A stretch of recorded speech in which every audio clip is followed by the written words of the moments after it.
Welcome back to Cyber Learning, your go-to channel for all things tech.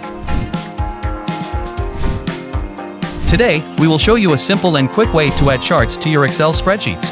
Let's get started. Step 1. Highlight the data.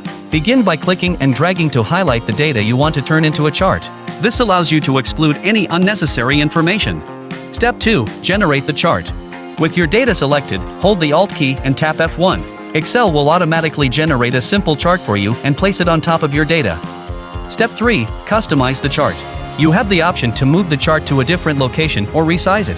For a better view, zoom in to 100% or 150%. Step 4. Switch row and column. If you prefer a different layout, go to the Design tab and click Switch Row and Column. This will transform the chart to show data across different data sections. Step 5. Customize style and labels. Use the Chart Styles group to choose different chart styles that suit your preference. You can also adjust the quick layout to change the positioning of titles and legends. Bonus: use charts in other applications. Once your chart is ready, you can copy and paste it into PowerPoint, Word, or Publisher to create visually appealing presentations, reports, or flyers. That's it.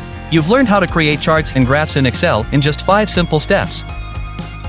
Stay tuned for more tech tutorials and tips on cyber learning. Don't forget to like, comment, and subscribe for more awesome content.